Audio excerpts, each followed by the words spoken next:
I had 48 written down, but now I'm on 68. Oh, I'm on regular. Morning, JJ. Can you hear us? I think. You see 68?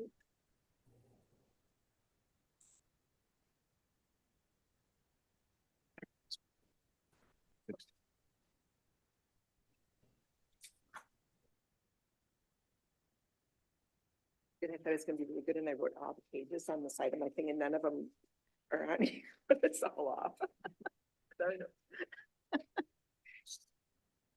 Was that before or after I added all the additions to it? Probably before.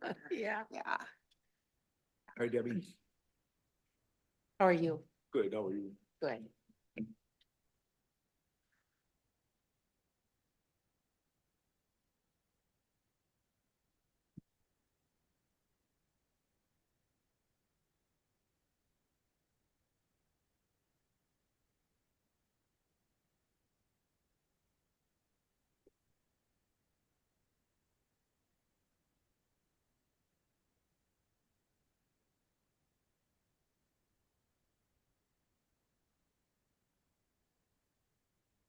I mean,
You guys hear me okay? yep, can you Yep. hear us? Loud and clear, JJ. Oh, yeah. Very good, yeah.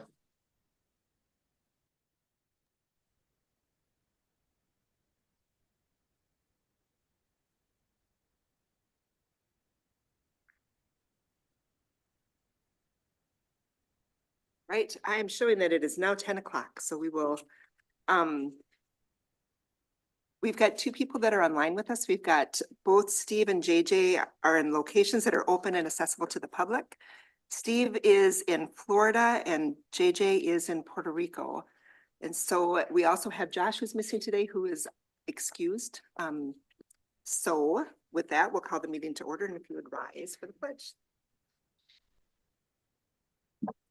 Pledge allegiance to the flag of the United States of America and to the republic for which it stands, one nation, under God, indivisible, with liberty and justice for all.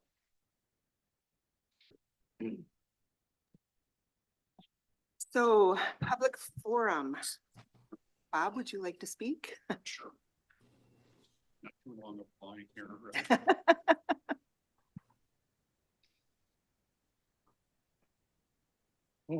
My name is Bob Brewster and I'm from Arna Township, and Commissioner Lovegren is my commissioner. So, I do better at public speaking if I write it down ahead. So I'm going to read. I've been a zoning administrator for Arna Township for 41 years. I've probably attended hundreds of town board meetings. I've worked with DNR shoreland issues, PCA septic system issues, the subdivision of land, building permits, conditional use permits. Arna also has a nuisance ordinance to abate accumulations of junk, which is unfortunately the source of many problems. Minnesota Statute 163.16 places county in an oversight role when a township fails to maintain a road. You have a copy of our petition, so I'll not read what you already have. If our petition is granted, then there would be a public hearing where the Arna board would have an opportunity to explain their side of the issue. Only then could you make an informed decision. But for now, we're only at step one, this petition, and not at the public hearing for step two. The only requirements at this stage are, one, to submit a written complaint signed by 5 or more landowners, and 2, to show that a described town road is not reasonably passable due to a lack of maintenance by the town. We believe we have met these requirements and the process should move on to step 2. The county attorney will either agree with us or not. I confess going a little overboard with all the detail that's in our petition, as some of that detail is more appropriate at step 2. Also, there is some irrelevant information in the petition as well. The statute does not ask each petitioner to explain just how badly the impassable condition affects them individually. So Ron Wickham's personal details are essentially irrelevant right now. That an abutting property owner claims ownership of the Gandy Dancer Trail is both absurd and irrelevant as well. The statute does not require a petition to explain how a township road has become impassable. But I'm compelled to explain that you've had to call a sheriff's deputy to eject disruptive citizens at every monthly town board and planning commission meeting for almost a year now. The town board, the planning commission, the clerk, and myself have all received death threats, along with some county officials. The road is impassable because township supervisors have caved in to prolonged intimidation. This is the reason for including these irrelevancies, hoping their inclusion illuminates the bigger picture. Our township has worked hard for a solution to our problems. Consulting our attorney, the Minnesota Association of Townships attorney, and both the Pine County attorney and the sheriff's office. We have pretty much exhausted our options. These resources have all been very helpful, but in the end, it all boils down to the resolve of the town board itself. The effect of threats on people is varied and difficult to understand, but we need your help badly. Thank you. Thank you. Thanks, Bob. Thank you very much. Thanks. We need to adopt the agenda, and I see we have some additions. Madam Chair, members of the board, there are 2 additions. If we could add consent agenda item number 5B, promotion in the jail. And then if we could add to regular agenda item number 8.1, impassable town road. This is the complaint that Mr. Brewster just spoke to. I'll move as amended, Madam Chair. Thank you, Matt. We have a first. Second. I'll second that. Thanks, Steve. So we have a first and a second. Are there any questions or other additions that anybody wants to add? Not Debbie, would you do a roll call, please? District 3, Chair Lofgren. Aye. District 4, Commissioner Waldham. Yes. District 5, Commissioner Ludwig. Aye. District 1, Commissioner Holland. Yes. Thank you. And move on to approve the minutes from January 16th, 2024. And the summary of publication. I'll move. Thanks, Matt. We have a second.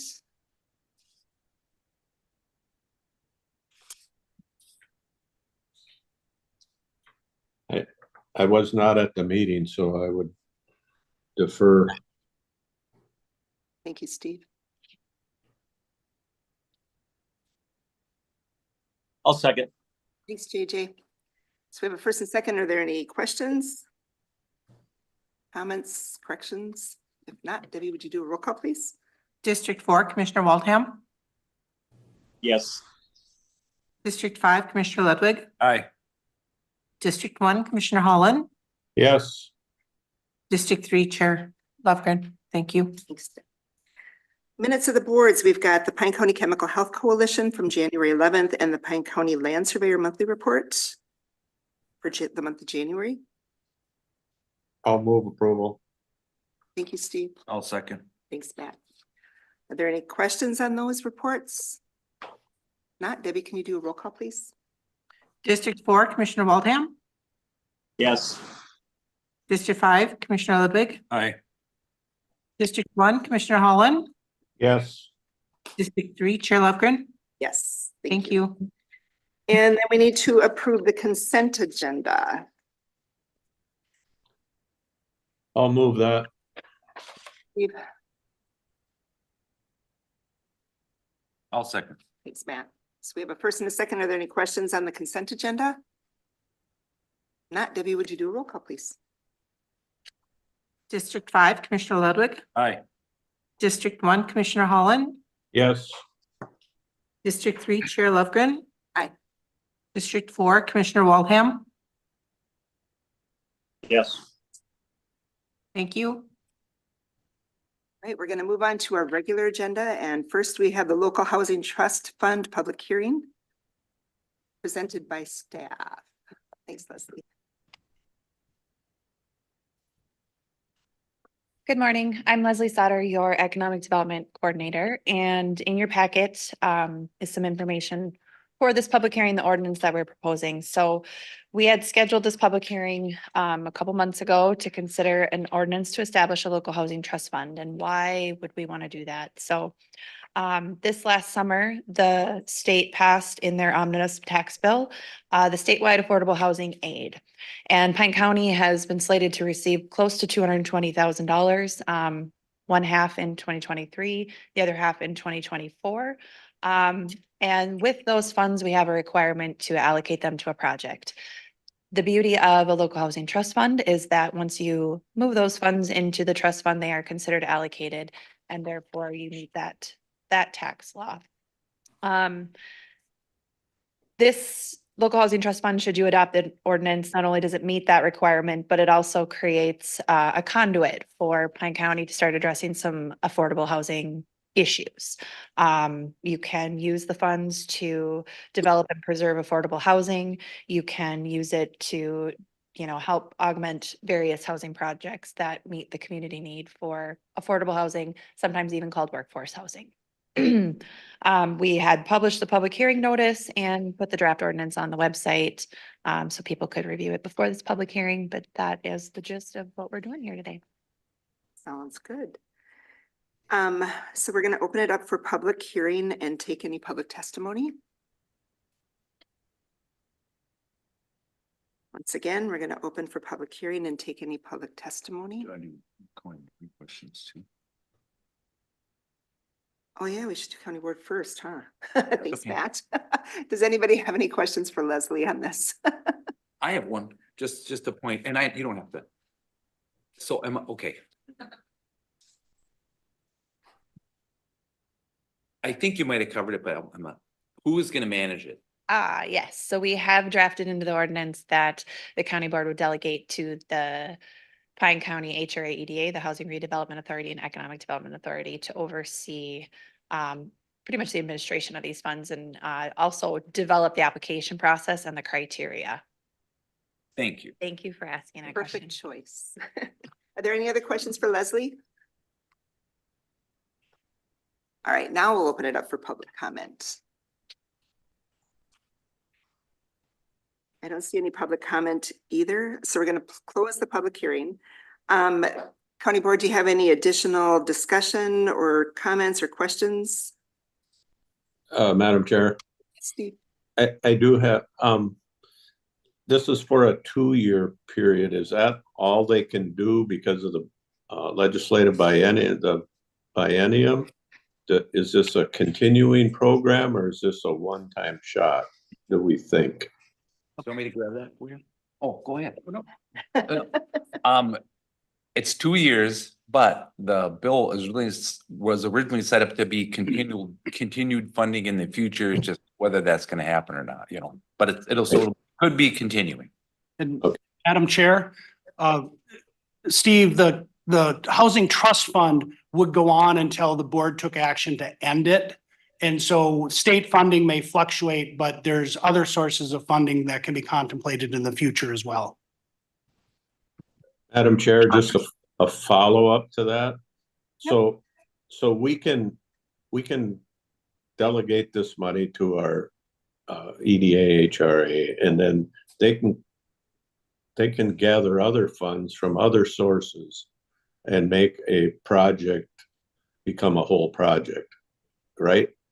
Yes, Okay, that's, and we have two board members, county board members that sit with the group, so right.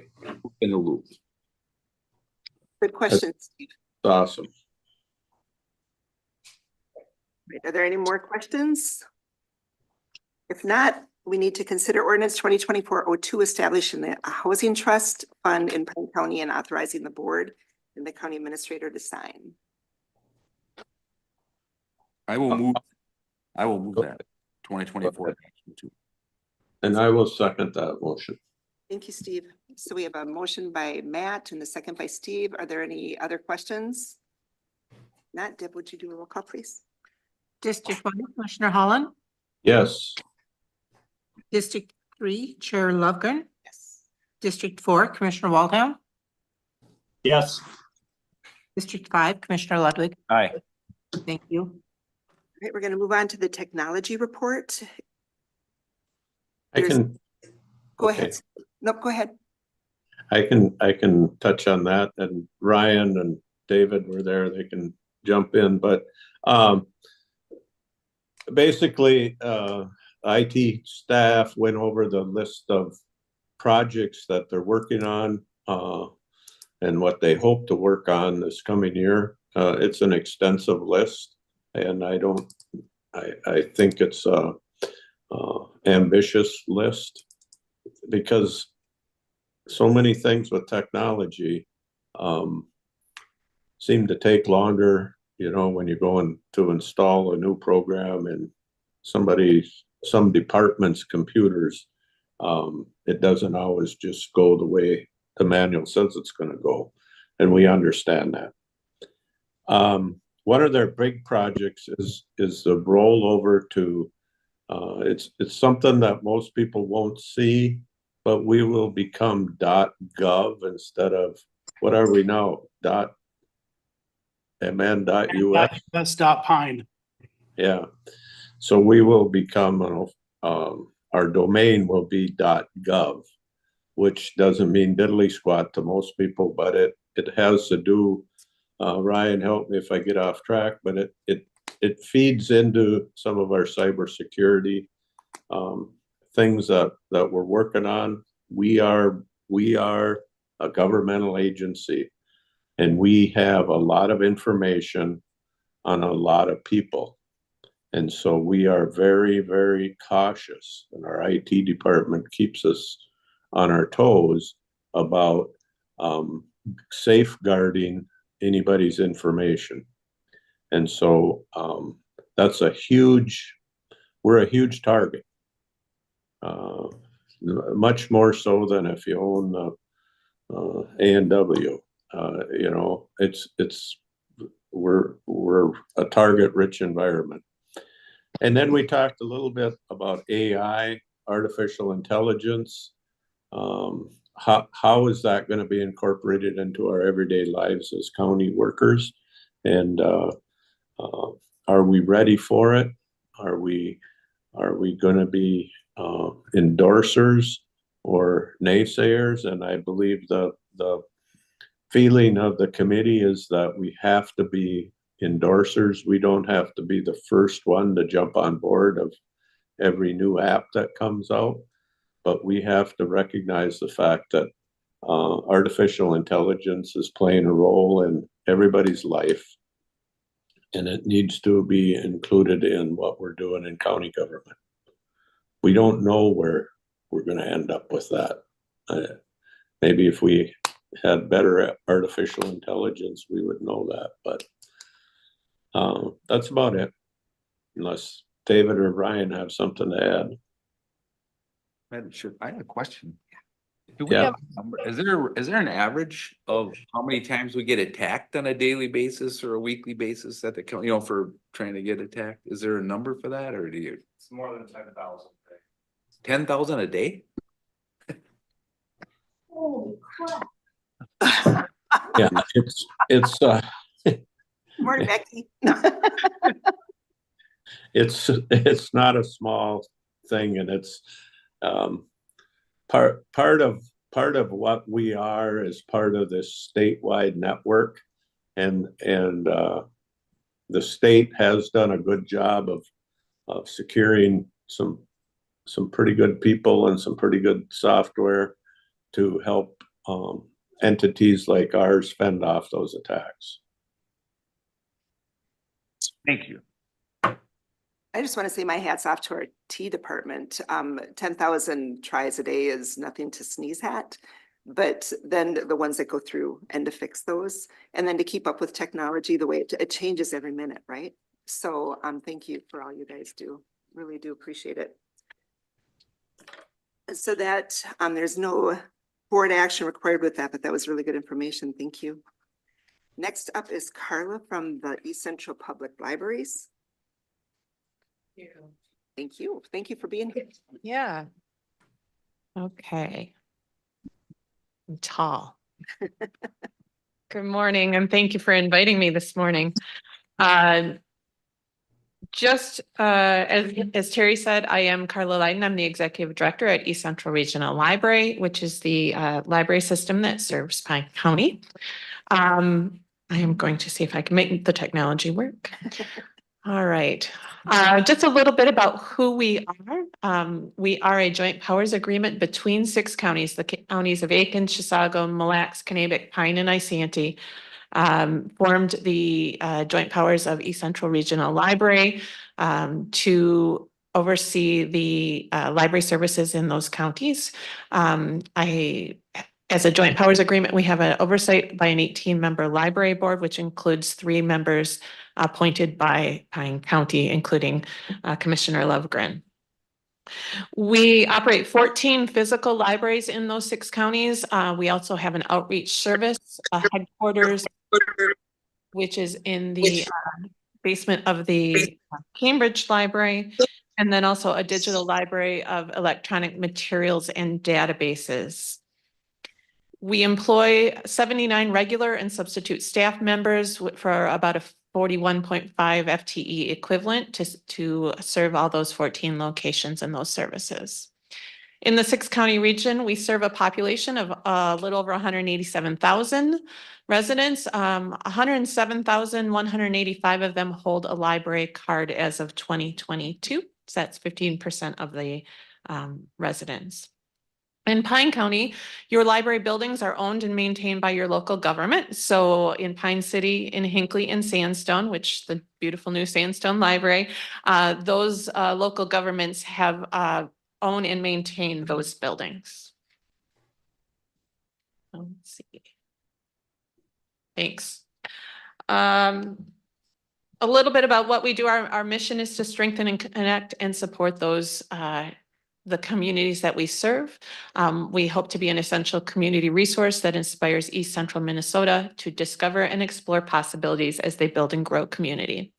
And that our core values are operational excellence, a positive customer experience, lifelong learning, and have a community focus. Do it just once. So how do we do that? We provide access. We provide access to materials, both physical and digital, everything from books, DVDs, board games. We check out park passes to state parks. We support early literacy through things like Storytime to Go kits. We also provide community spaces. In many of our locations, we have meeting rooms, small quiet study rooms. We also provide space in those locations for people to study and learn. In all of our locations, we provide internet access, both wireless internet and through public computers. We provide enriching programs. We provide online databases and things like homework help and job resources, online classes, genealogy research. You can access car repair manuals all through our databases. And then, as I said, the programs, both live and in-person programs, as well as passive programs, things like story times, educational programs, author programs, craft programs. We do a lot of different programs throughout the course of the year. As a whole, these are 2022 numbers. We're working on our 2023 stats now.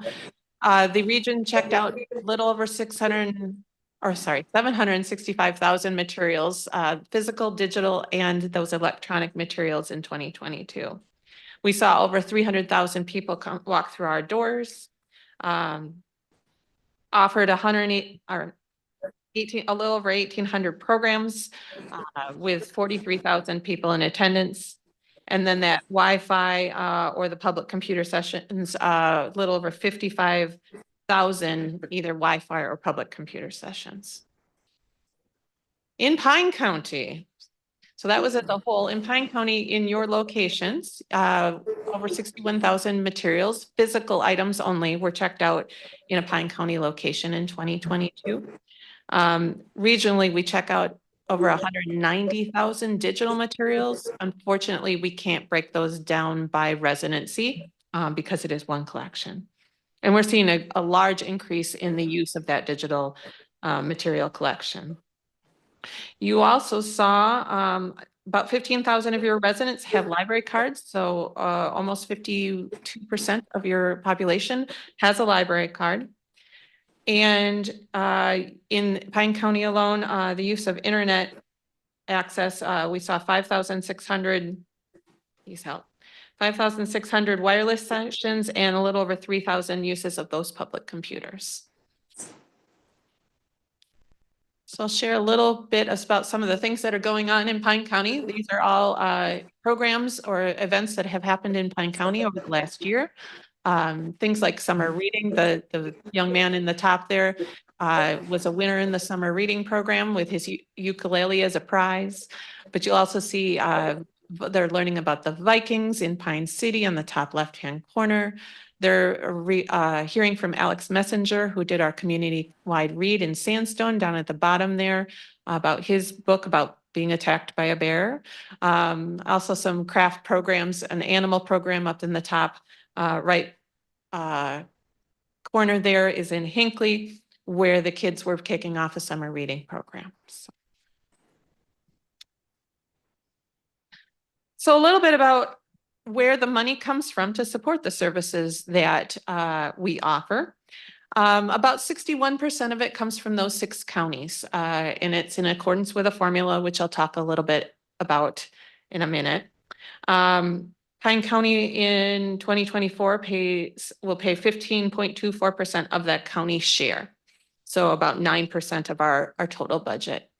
We receive about 31% of our money from the state. So that regional basic support, that orange pie piece there is direct from the state of Minnesota. And then the green piece up there, the telecommunications aid, is also direct from the state of Minnesota. So about 31% of our money comes from the state of Minnesota to operate those services.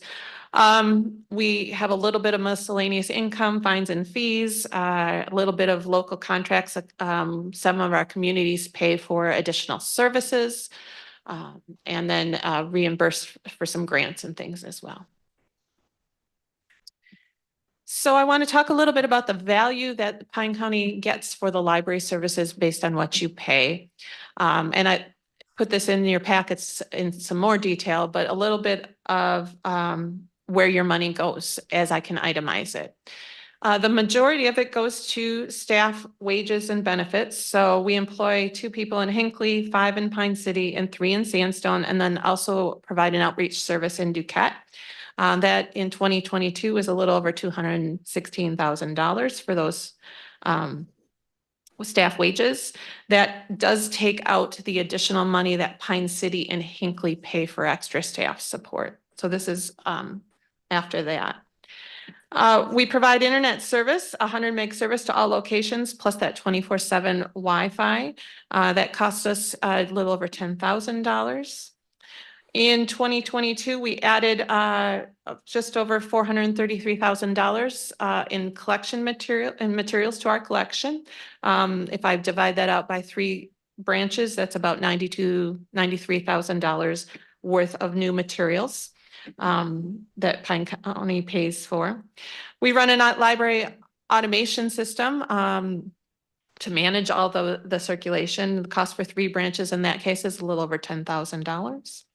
Those online databases I mentioned, licensing costs for that is a little over $65,000. And again, the cost for 3 branches is about $14,000. That ebook and audio digital collection, the licensing cost for the software that runs that is about $16,000. And so again, the cost for 3 branches is about $3,500. We provide copy services at all 3 locations. That's about a $3,500 expense. And then some of the legacy program, we do get state money to provide legacy program. In 2022, 14 programs were offered in Pine County location at a rough estimate of $500 per program. That's about $7,000. So an itemized value for what you're receiving is $358,172 for your 2022 contributions. You get more than that though, because we have centralized services. So that headquarters that we operate out of that's in the basement of the Cambridge Library provides all the personnel training and management, the financial services, the filing of those state reports, and the administration of grants, and our compliance with state and federal statutes. We manage all of the collection from there. We buy all the materials. We maintain the website. We catalog those materials. We run some regional programs, manage and market all of those things. Additionally, we do all the IT. I can sympathize with 10,000 hits a day because while I don't think ours is that bad, we do spend a lot of time on IT services between procuring, administering that security and the licensing. You have access to the electronic library for Minnesota. This is some of those databases that are provided through the state and federal funding. And we run materials sharing services 4 times a week. We run services between all 14 libraries. So anything in any library is within a couple of days away. And then 5 times a week from other parts of the state. So the salary costs alone for the services that we provide out of the centralized services is just over $939,000 in 2022. Just based on a 1/6 share of that, your share is about $156,000. And the reason I break that down a little bit is to kind of give you some idea of the value that you're getting for your support of East Central Regional Library. On the left-hand side there, you can see that your contribution in 2022 was $352,603. You received an itemized value of over $358,000 plus those central services that staff support of $156,000. So on a really rough estimate, your $352,000 got you about $514,000 worth of value, not including things like licensing, computer equipment, that delivery service I mentioned. I did not break all those down because we do that for the whole region. And you can kind of see I did some per capita expenditures there to some of your neighbors or some that are comparable. In 2022, you paid $12.11, so a couple of cups of coffee for per capita for library services. On a whole, ECRL paid $11.97. So when I put all 6 counties together, you can see like to your north, Moose Lake is $23.83 per capita. Duluth is paying almost $55 per capita or over $55 per capita.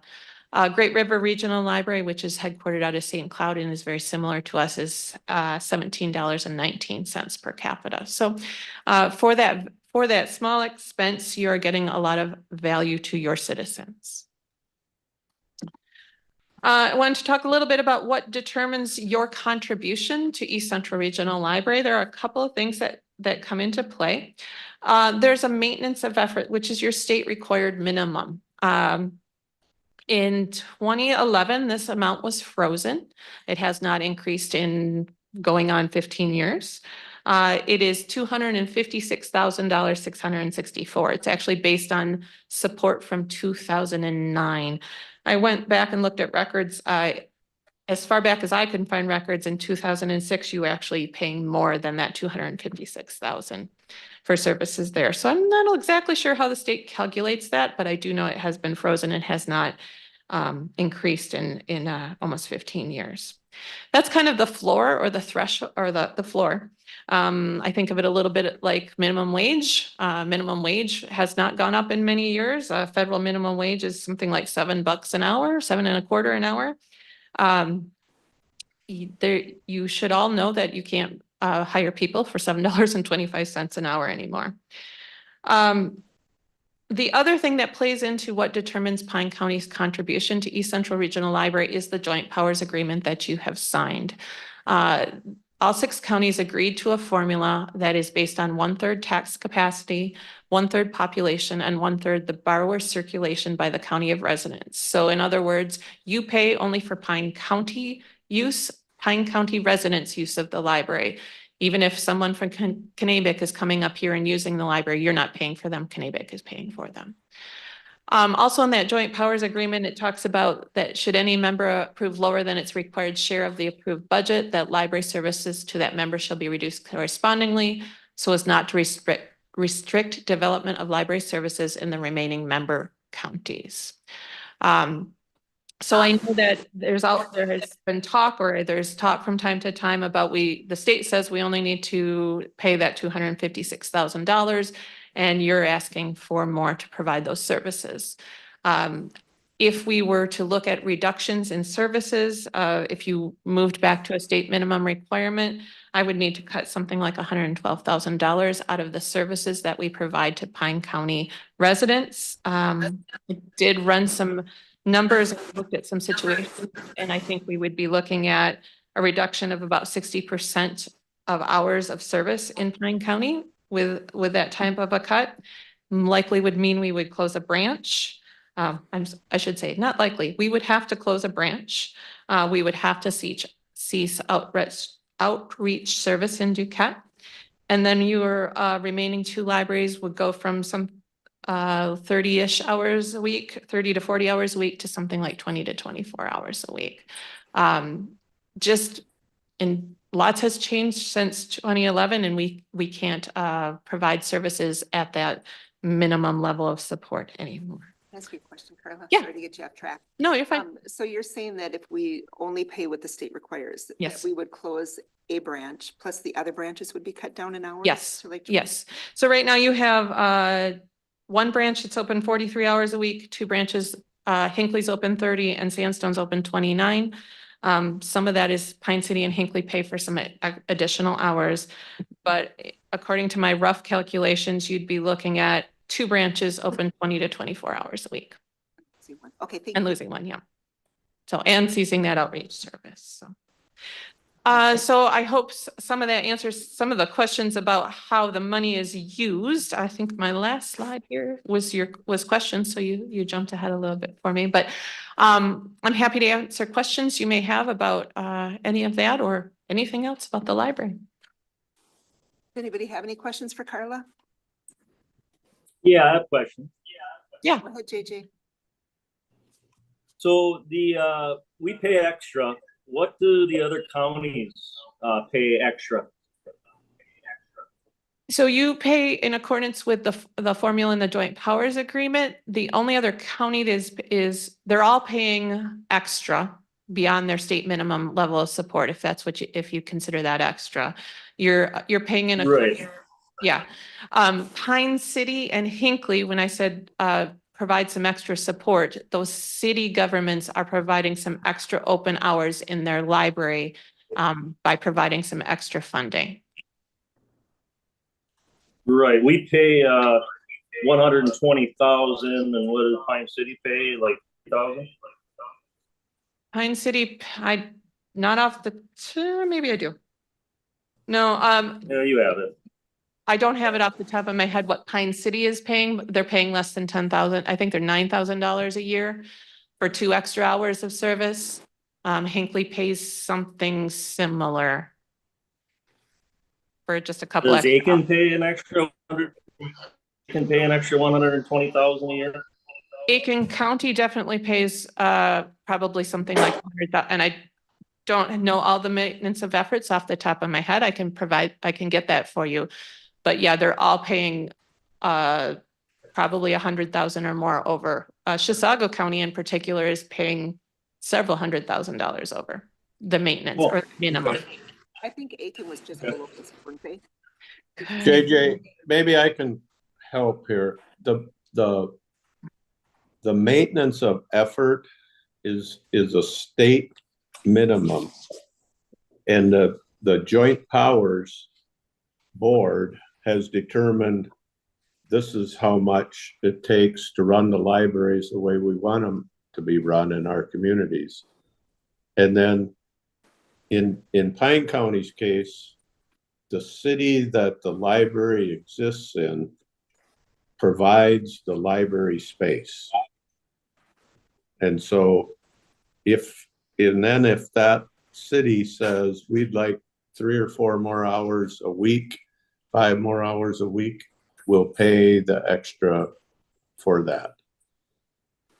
But there is no county in the Joint Powers Agreement that is paying just the state maintenance of effort. That is You correct. can call it extra if you want, but it's really the budget. Yeah, and that's that joint powers agreement that you agreed to in, it was last signed in 2010, but it dates back to 1959 originally. But that is your agreement on how you will work together to provide services in those 6 counties. And Commissioner Hallen is correct. There is no one paying their, just the state minimum of the 6 counties. I can say that at our last library board meeting, that was brought up too, because Isani and Chisago were paying a lot of money to have the library service, and they would like us to pay more.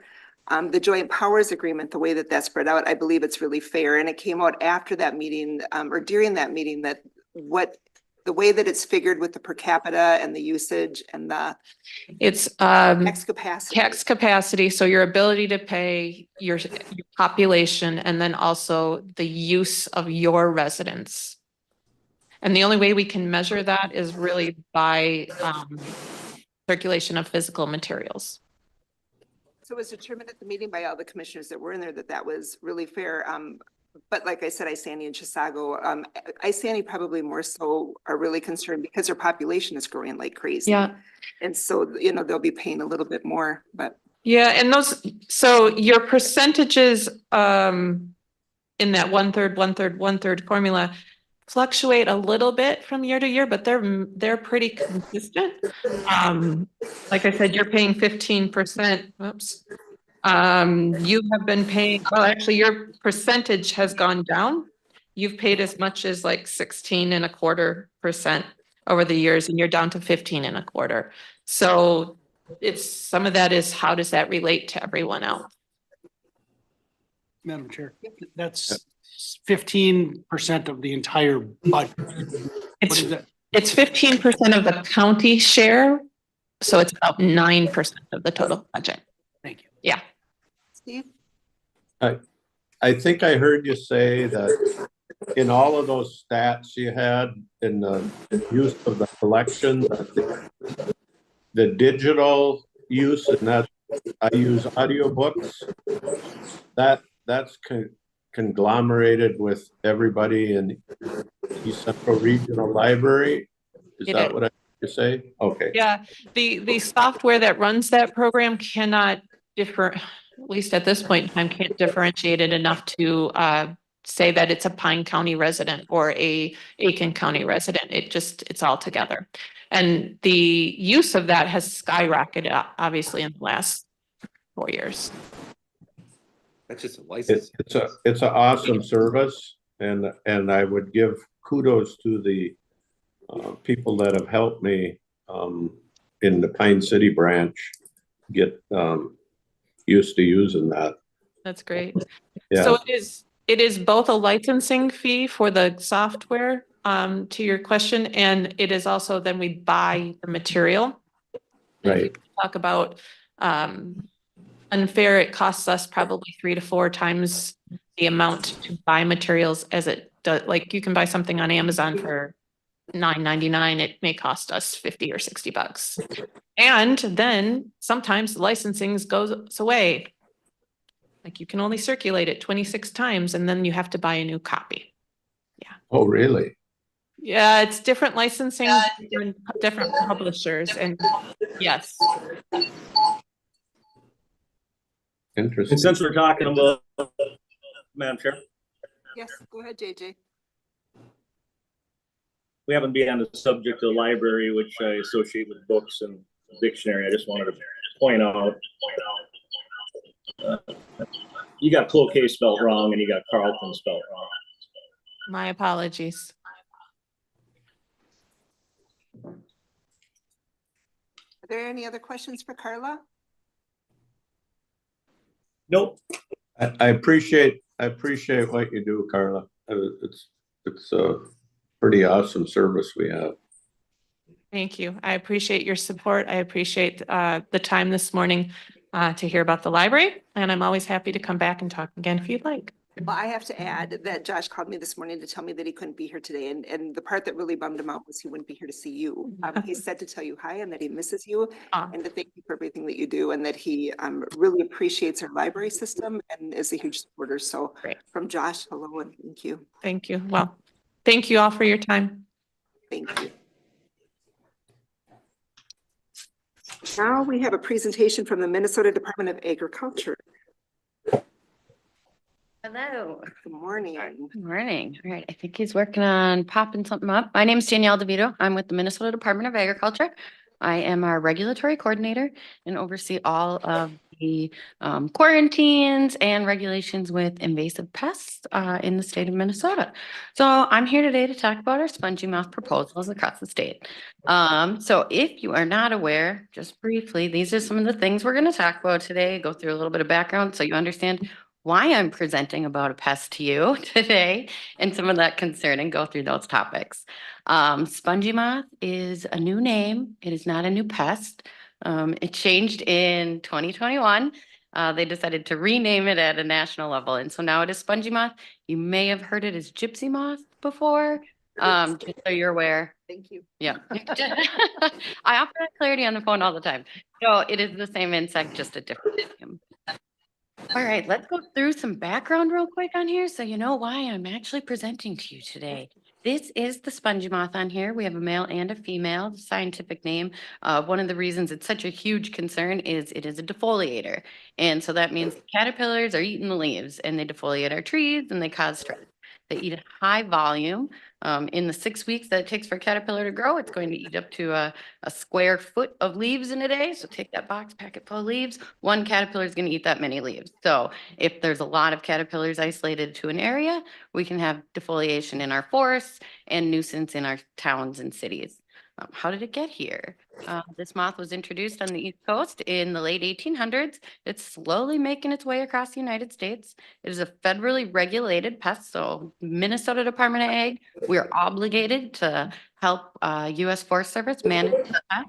In Minnesota, we've been tracking since the 70s and been conducting aerial application treatment since the 80s. In Minnesota, Lake and Cook County are under federal and state quarantine. That's putting restrictions on what can and can't move out of those counties. And now we're about 2/3 probably of Wisconsin as this pest is moving westward across the nation.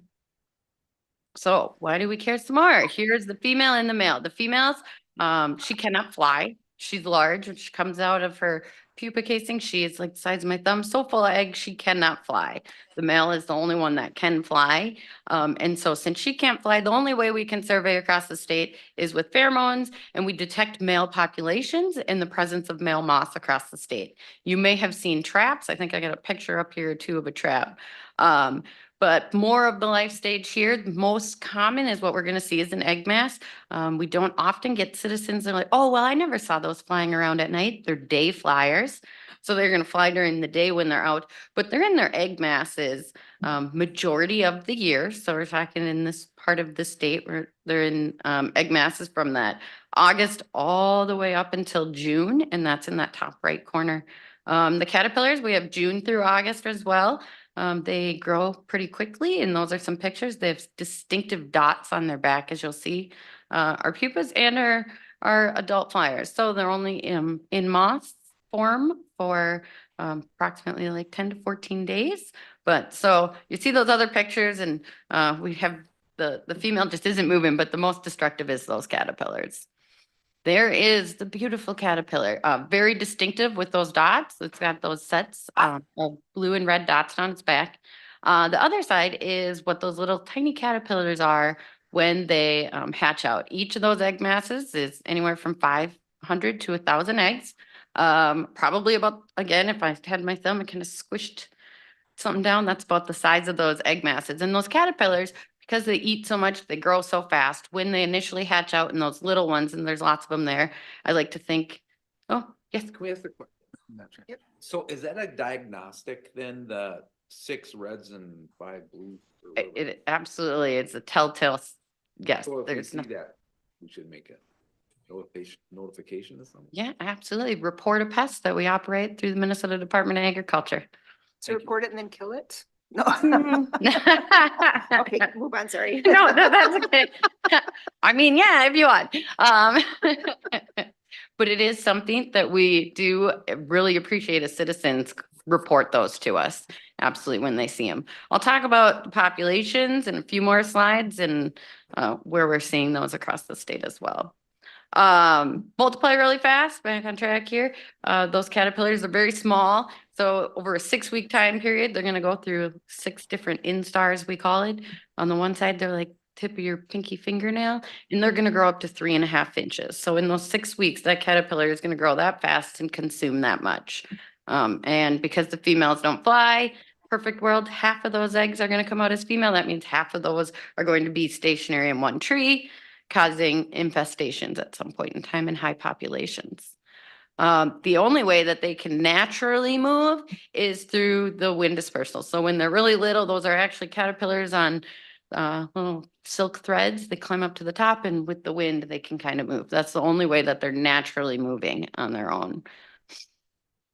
One of the other reasons they eat a lot, well, they're not specific. So there's certain pests that will only, if you've ever heard of emerald ash borer only is going to feed on ash trees. However, spongy moth will feed on 300 different varieties of trees. In the absence of our deciduous trees, our leafed out trees, they feed them all out. They will feed on our conifers as well. Conifers do not regrow their needles. So when they feed on these trees, if this occurs multiple years in a row, it's really going to stress that tree out, which leaves it susceptible to further disease. So it's a #1 force pest in the United States. That's a picture of widespread defoliation on here. When you look at it, that brownish looking area across the center, that should be all lush and green tree canopy. Instead, it's been defoliated by spongy moth. It defoliates over 1 million acres annually across the United States. And then we also, not just our forest, we have some human concerns as well. There's a picture of a deck. If you had a tree hanging over your deck, well, when you consume a lot, what comes out the other side? We have frass. So that's a nuisance. As a homeowner, as citizens, have you seen the forest tent caterpillars when they're in high populations?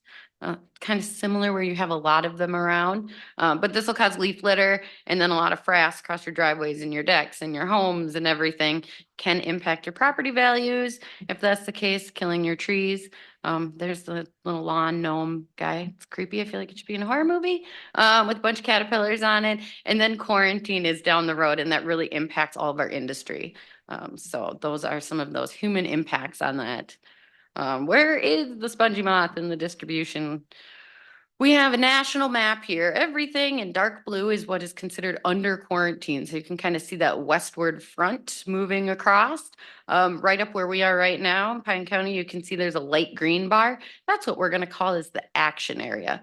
Managing this pest is a huge federal joint cooperative group, involves 11 different states, US Forest Service, USDA, as well as multiple universities doing research, and they manage all of our data. So it's a huge group cooperative effort to manage this pest. Looking at that, so we have the action area, and that's an area where we're actively trying to slow the spread of this pest. How is it continuing to spread? Humans are, because that female is not flying, it's human assisted movement through all sorts of avenues, our firewood. Household moves, if you're leaving a quarantined area, you have to self-inspect. If you're moving out of Lake County, you need to inspect all your patio furniture, your four-wheelers, your lawnmowers. You go camping, you go up North Shore, you should be inspecting your tent and your camper, and all of those things are part of also with the recreation, tourism industry, all of these items, those all have egg masses. Number one way it is spread. Another thing that's regulated is the holiday greenery, and then our industry and visitors from those blue areas that are quarantined. So that's how we're helping, I guess not helping, us humans are helping it spread across the country. So why am I here today? Let's talk about our management, what we're doing. I mentioned STS, it's our Slow the Spread program. The goal is to reduce that spread of spongy moth by 60% annually. There's a couple different figures of what's the predicted spread without, what is the predicted spread with, and that takes into account all of these states as well. The gray area is the current. So here are detection traps. You may have seen these, those little cardboard traps about 7 inches long. If you drew the state of Minnesota, the entire eastern half is trapped on a grid. We deploy about 20,000 of these survey detection traps.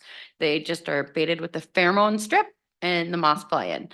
If we have high unusual catches, it is our first line of defense to detect where it is. We can go out to those sites and further look for other evidence of life stages. So when I look at here, this is our Craig survey on, it says 2022, it's population heat, where the really high catches. If you look at 2022 in Minnesota, we can see all the way up the North Shore a little bit, but your county's green. Everywhere that's yellow on there was our detection traps were placed but didn't catch anything. So you see 2022, and then we look at 2023, and now we are starting to have some dark blue, that the heat maps kind of lighting up a little bit throughout Pine and Carlton and St. Louis County. And this was our results from last year. Again, looking at a heat map, how many of these individual moths were caught in this area?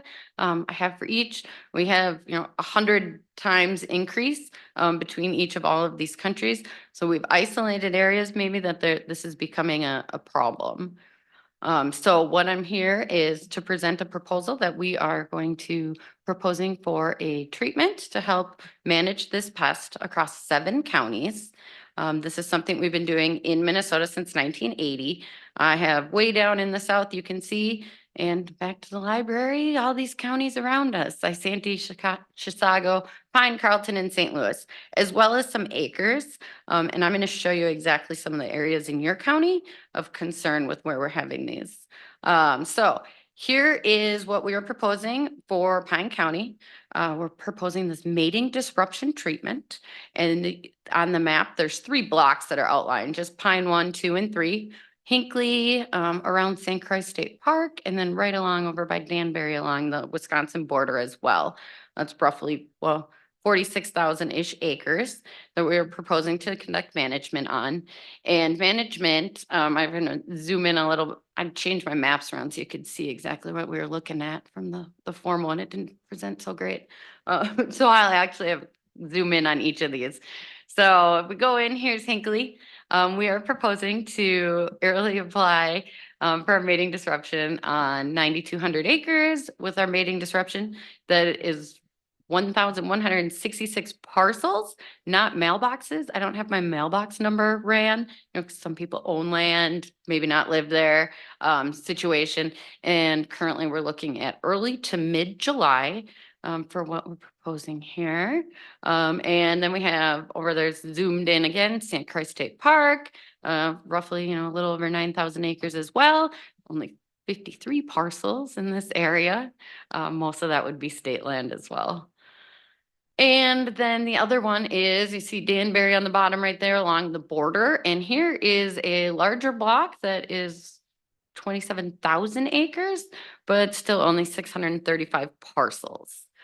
So what does this mean? If you want to know where these are, we do have an interactive map I can give you in your packet. There are some print maps that don't look like they came out awesome. So we do always have this public facing our treatment map. So anyone can go on here and look where they are, see what's going on, punch in your address, it'll zoom you right into where those areas are. Plus you can click on each of those and get a little bit more information. So I mentioned that this is a proposal and a treatment aerial application. So what are we looking at? This is an aircraft, this is an air tractor right here. All of those different counties, we're talking 170,000 acres across the state. And we're talking in mid-July. And what these aircrafts do is we're looking to do a mating disruption. So those females cannot fly. So what we would do is we apply a pheromone, and basically it disrupts the natural mating of those males and females. It's flooding the area with the female hormone, so those males can't find the actual ones on the trees. What the product that would be used is called Splat GMO. It's an EPA certified organic. It's a non-toxic, made with food grade chemicals. I don't have a chapstick in my pocket, but roughly about 6 grams is a little bit more than chapstick. Per acre is the application rate. And it basically has like a waxy kind of carrier. Comes down in little tiny droplets that's applied from these aircrafts flying about 100 feet above our treetops. It's specific to spongy moth. It's not toxic to any kind of water or bees, humans, pets, animals, all of that. It does break down as well. So it is applied to the treetops, and some falls down, but most of its idea is to catch it where the moths are and just confuses those males. One of the things when we put these proposals out is I come and present to all of our local government units across the state, county commissioners, whoever is that local governing body, our city councils, if it's incorporated townships, try to inform you prior to moving forward with all of these. A postcard will be going out to all of your citizens that are within those block areas. So on the right-hand side, that's what it'll look like. It has a picture of our aircraft. On the back side, it's going to say, hey, here's some of the information. Here's a QR code to get to that map, as well as I will be planning and hosting public meetings too. So I'll do an open house where your citizens can come and give some input and learn a little bit about what's going on. So it's extremely huge notification process. So not just letting people know this, it's that postcard. Do these meetings, we send another postcard roughly 2 weeks before to remind everyone, because if you heard it in February, you're going to remember in the middle of July that this is occurring. We do post in the newspapers. I work with all emergency management services when these are going to occur as well. Do media blitz. So when we try to do lots of social media, reach out to all the papers, all the news channels and everything, because it really helps. If your county also has a public information officer, that would be good to know as well. We have email and text notifications. So another way, when your citizens want to know that this is occurring, they can absolutely sign up and receive a text the night before. This is going to occur tomorrow. Text in the morning, this is going to occur, and hey, we're completed. We also staff a report a pest hotline. So that is all leading up to, and then again, during, we also staff a hotline so someone can call and talk to someone immediately if they're wondering what's going on. Mentioned earlier, report a pest right there. Minnesota Department of Ag operates report a pest. Any kind of tree or pest or disease or firewood question, whatever on those, you can call. We have a form on there. You can send an email that comes into MDA and we send it out to that subject matter expert, even across if it is DNR. So we always recommend report a pest, no matter concern on pests. So it's the best way to get to us. Environmental assessment. So part of this process when we put these proposals out across the nation is doing a full environmental assessment. When we do these environmental assessments, there's a portion on our public scoping. How am I informing you? How am I informing my citizens? It'll be open for public comment as well. And so all of that is reviewed before it is signed. All of the states involved do one as well. So it is something that is thoroughly shared. All the impacts and everything have all been scoped out. That will be accessible. It is not yet, but it will be posted to our site. On our site, you can go and make a public comment on these. That is right there. It's got public comment, and then there's a spot right there where you can input any kind of public comments. My contact is all in there. This is our little catch-all on the top of our site. QR codes will bring you to that from postcards. So it's specifically treatments day of what's going on. And most importantly, I really like the interactive maps. So that is what that top page looks like on that website as well. All right, I talked fast. I think I went over my time. I apologize. Any questions? I want to say, I- I know there's a lot of organic farmers that are out in this area. Yes.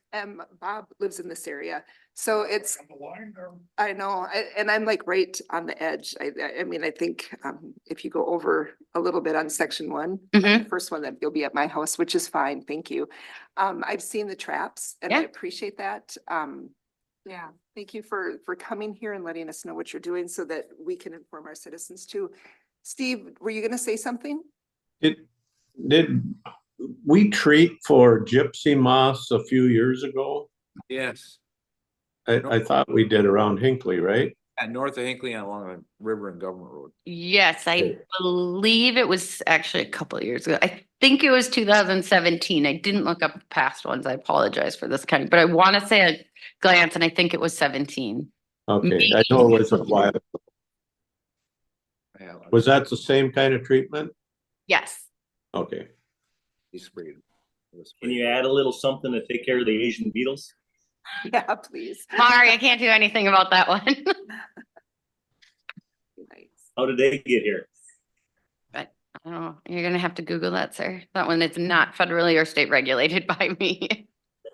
All right, thank you. Are there any other questions? Thank you so much for Yeah, coming today. thank you. Have a good day. Next, we're gonna go to the gray wolf discussion. And we're gonna consider sending a letter of support for legislation to Amy Klobuchar, which is where I believe the next step is. And so I would like to say that both Matt and I attended Pete Stauber's meeting that he had up in Willow River. It was supposed to be in Sandstone at our government center there, but it was so large, they figured there were going to be so many people that they moved it to the Willow River High School, and it was packed. There were people in the hallways. There's a lot of people. It's interesting because the farmers have been after this for a long time to get something done because we're losing cattle. We personally have lost 3 this year, already 3 calves. So, you know, we've been crying for a while, but now that it's affecting the deer, the hunters are jumping on and we're gonna get something done, it sounds like. But Matt, do you want to talk a little bit about that meeting and what your thoughts were? I can. I think the most interesting thing I heard was the impact to the farmers. And the numbers were much more than. And then the other, yeah, there was a lot going on. And then there was comments by an ex-DNR official too, which was interesting. On just how they survey. I thought that was interesting. Yeah, and he's actually one of our senators now. Yeah. That was the one that was at the table. He's from. Yeah. I can't think where he's from. But I know Nathan Nelson was talking and he had said that they had over 50 wolves trapped at this place within the last, was it 2 years or 3 years? It was 2 to 3. 2 to 3, yeah. So, I mean, that's a lot of wolves that he had to get out of there because they've been losing their animals too. So, we do have a problem and it's affecting our farmers and their cattle. We've had a lot of cattle loss in our area, which is why we're bringing this forward today. Did everybody have a chance to read? Yeah. I just think there's a lot of impact to this. Both hits the farmer and you know, I know Steve and I have talked about this. It can also hit the deer hunter. And we have a lot of deer cabin properties Yes, we in do. Pine County. So, and I feel the same way about chronic wasting disease too. Will have an impact. Yeah. on those things. And I think that's going to be coming out too. I wrote some stuff down. But this hits the livelihood of the farmers. hard. The ranchers, where you want to call them, the beef. I'm trying to find my notes on. There's been pets taken by these wolves also. Oh, a lot of pets have been going, Yeah. they've been disappearing. So from what I understand from being at that meeting was that we have Congress support to delist the gray wolves and to be able to hunt them.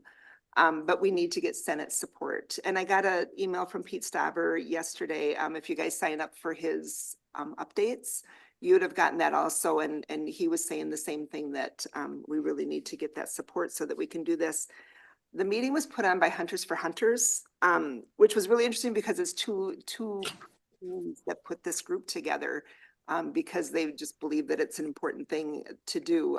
So I thought that was interesting. I think they were 11. Yeah. It was his dad that was talking. But I mean, that's pretty impressive that you got two 11-year-old kids that love the outdoors so much that they put a Hunters to Hunters group together. I had another point I want to make too. Oh, go ahead. The bill that, or what they want to change it to says if the level gets to 1,500 in the entire wolf area, in Minnesota and northern Wisconsin and Michigan, is it included? But I think they have different populations in each state, but they each have a level that they'll have. Then wherever the population gets to, like the 1,500, I think is the threshold for Minnesota. Then if they have a season or whatever, however they do the management, it's going to end at that number. So nobody wants to wipe the wolf out. You know, it wasn't that, and farmers are all in support of that also. But they know the numbers are higher than that, 1,500. Doesn't say the DNR says that the numbers are here, but in all reality, the numbers are quite a bit Right. more. I think that's been the bugaboo for a while. Numbers don't seem to add up. And Senator Klobuchar supports the 1,500 threshold. She signed on to the last one when it happened at that 1,500. So Right, and then didn't some judge put the listing back on? Yes.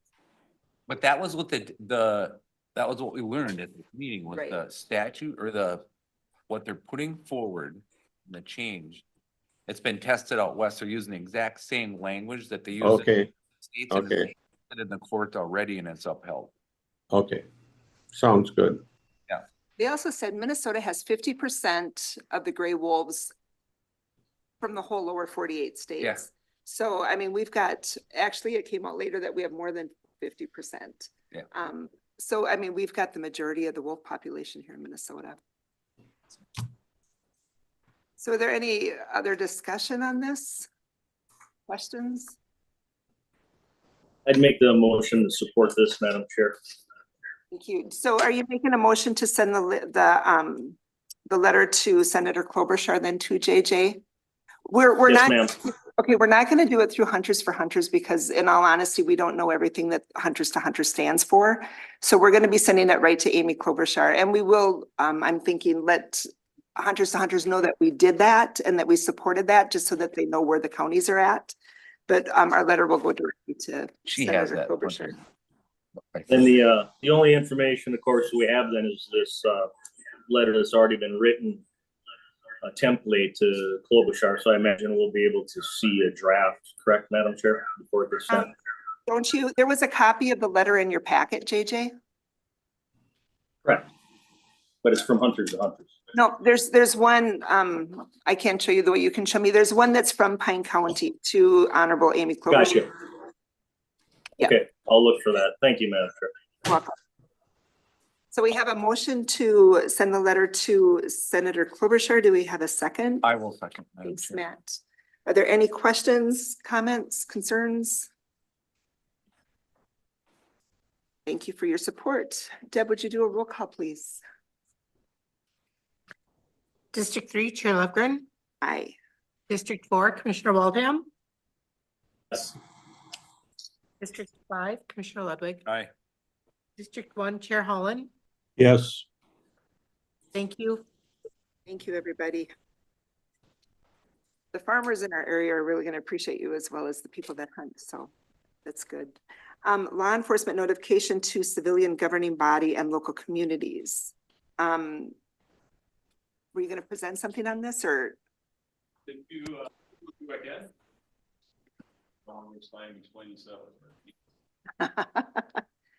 All right, let me get past hunters to hunters here. Why don't you just give a real quick, So basically what it is a acknowledgement and support, I guess, for us to look for some of the items that are listed on there as the controlled items from the federal government. Basically, it's military surplus process under a different name, I suppose. But I need to notify the local governing board that we're intending to attempt to get some of those items. And I'll update you on those items when they become available and it becomes more of a reality. So at this point, we are looking at a up armored Humvee that would allow us a smaller vehicle to keep our people safe in those instances when we might need some armor.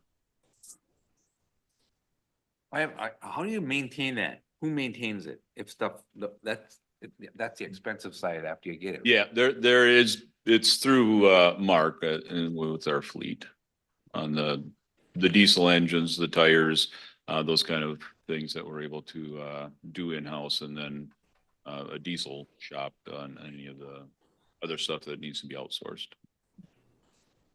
Is what we've been doing with the MRAP. That's what we've been doing with the MRAP. So the MRAP was under the same kind of a program. Do you think about that when you buy the stuff? That's what I'm thinking, because it's. Yep, there will be some costs for what we get out of it. The MRAP hasn't been too terrible, and as soon as I say that, I won't have a number for you, so I apologize for that. We got tires we bought some tires, but now we've also acquired some through a surplus.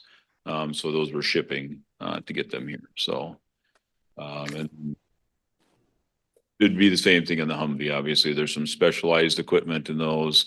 And if you look at the list, we put everything that was controlled on the list. We're not going to get any of the aircraft, so won't let that alter your judgment on this one.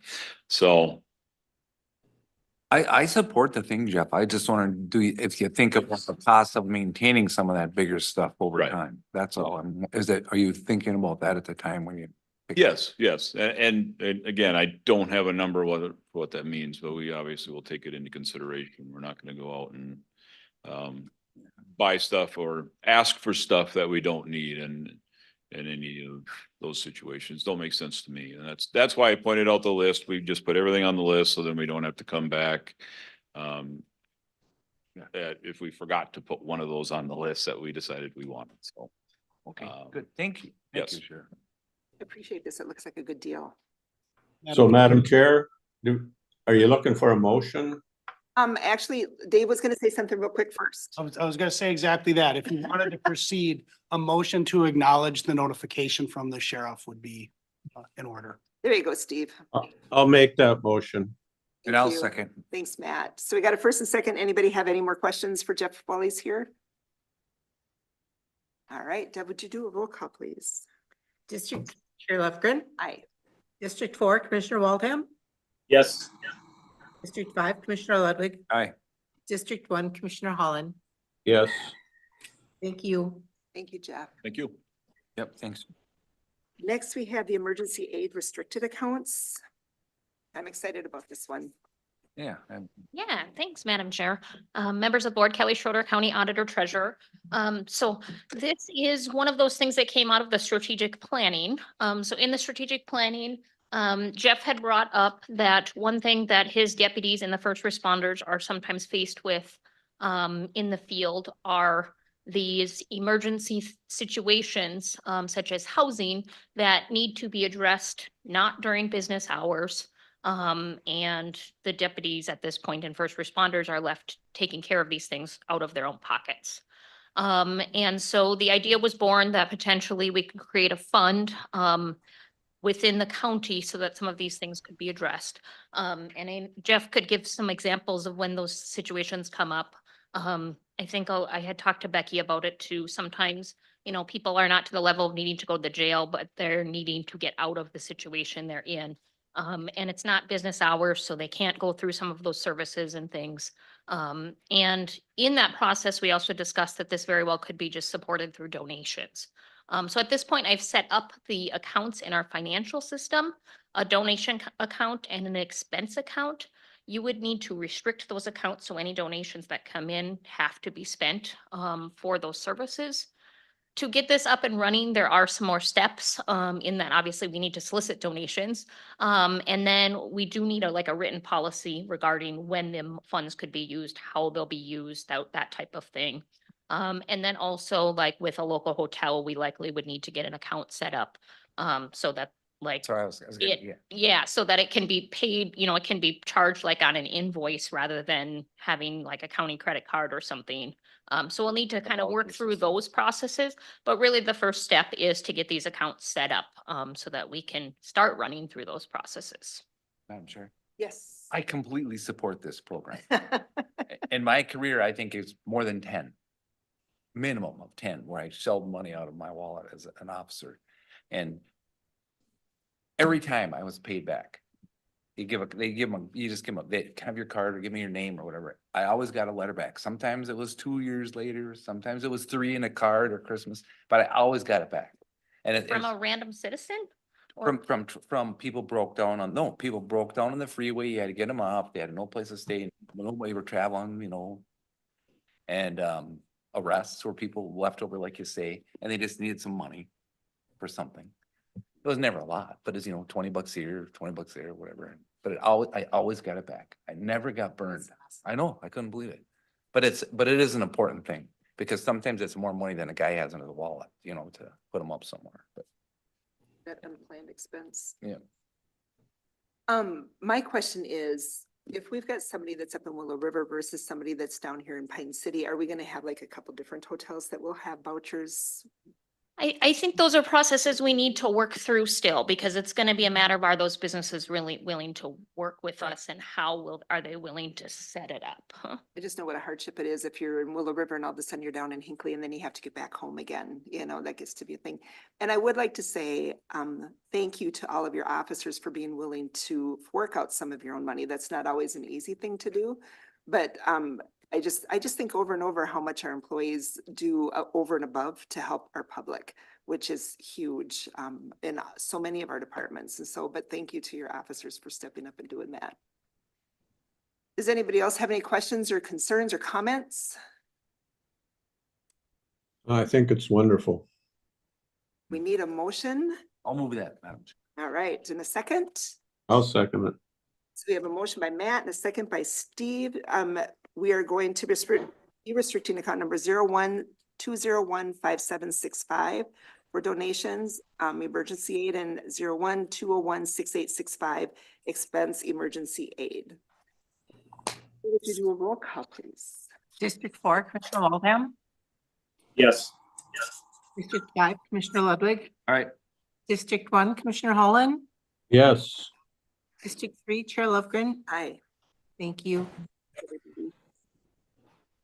Child Care Center Development Professional Services Agreement, which is going to be presented by Leslie.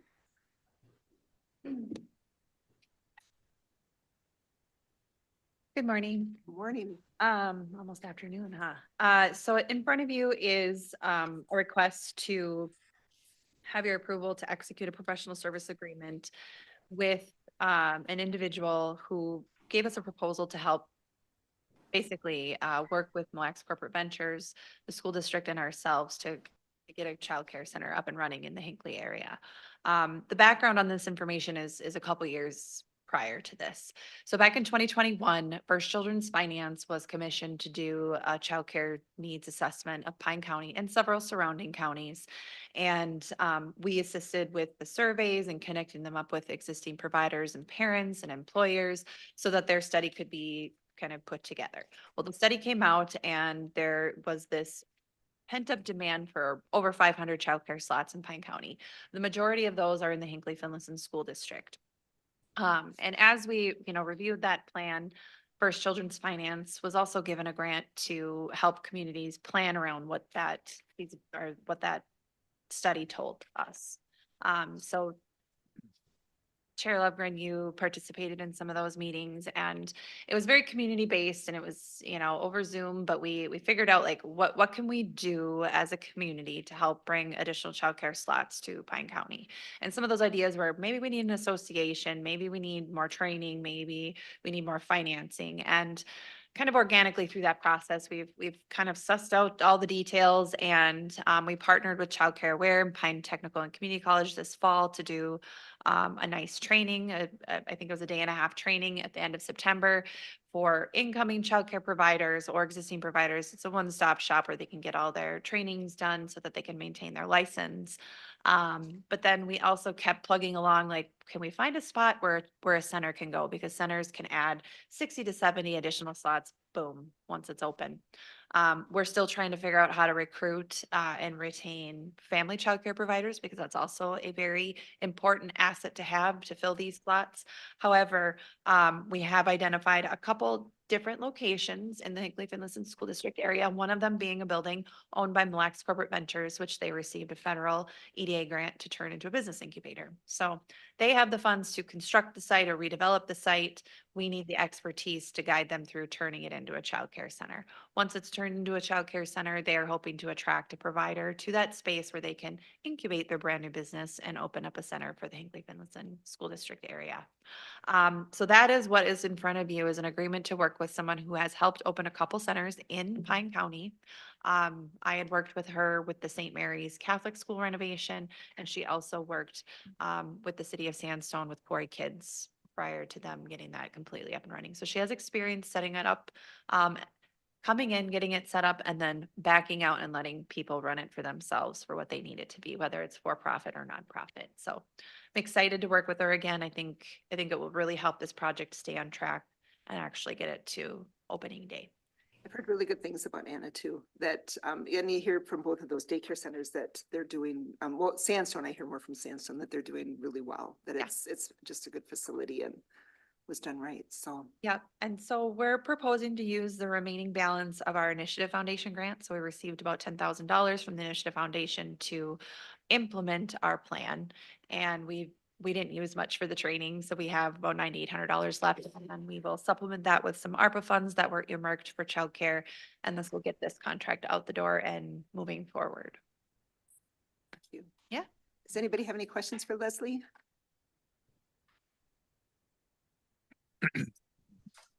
Right, if we don't have any questions, can we? I have a question.